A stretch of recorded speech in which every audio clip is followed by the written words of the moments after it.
Alright, ini adalah untuk kira parity flag. Okay, so parity flag, okay, kita hanya tengok 8 bit sahaja. 8 bit terakhir sahaja. So, bila 8 bit terakhir, kita hanya boleh check untuk bit yang ke contohnya tadi kan kita ada 1, 2, 4, 8, 16, 32 kan. So, kita tak boleh tengok untuk bit 1, 2 dan 4. Kenapa? Sebab kita nak tengok parity flag, kita memang kena tengok 8 bit terus. Tengok only the 8 significant bit ni je. Least significant bit saja yang kita boleh check untuk parity flag ni. Okay, so selain daripada itu, okay, kejap 8 bit, 16 bit, 32 bit. Okay, macam mana kita nak tahu kalau parity flag tu akan jadi 1? Kalau dia genap, PF adalah 1. Kalau ganjil, PF adalah kosong. Ingat genap 1, ganjil kosong. Okay, so jom kita tengok kat sini. Sini ada 2 contoh which is semua tambah. Ingat parity flag tak boleh cari daripada penolakan binary. Sebab tu saya cakap, kenapa dalam banyak-banyak penolakan subtraction binary subtraction ada 2 metod 1 dan metod 2. Dalam subjek COA binary subtraction kita boleh guna metod 2 sahaja. Sebab apa? Kita kan ada total 6 status flag. Kita ada 6 status flag.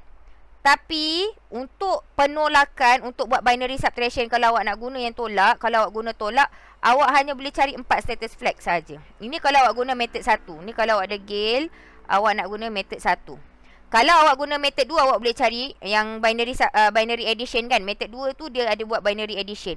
Itu awak boleh cari ke semua sekali, 6 status flag. Kalau awak guna metod kedua, awak tengok balik tutorial binary subtraction. Okay, awak kena guna metod 2 baru awak dapat betul-betul status flag tersebut. Ada 4 je status flag yang awak boleh cari kalau awak guna penolakan. Okay, tapi untuk parity flag memang boleh buat untuk binary addition saja. Okay, dah kita kembali balik kepada parity. Okay, ini adalah contoh 8 bit binary. Okay, kalau 8 bit binary, kita still kena tengok dekat 8 bit punya jawapan. Okay, 8 bit punya jawapan. Kita kira ada berapa banyak bilangan 1 ya. Okay, 1, 2, 3, 4. Ada 4 1. So 4 adalah genap. Kalau genap, PF adalah 1. Kalau genap 1, kalau ganjil kosong. Okay, so next. Ini adalah 8 bit juga. So kita tengok 8 bit sahaja. Tengok ada berapa banyak 1? 1 sahaja. Okay, ada 1 je bilangan 1. So 1 adalah ganjil. So PF adalah kosong. Okay, ingat ganjil kosong, genap 1. Okay, kalau contoh 16 bit, walaupun dia 16 bit, kita tetap akan tengok yang 8 bit terakhir saja. Okay, tengok 8 bit terakhir saja.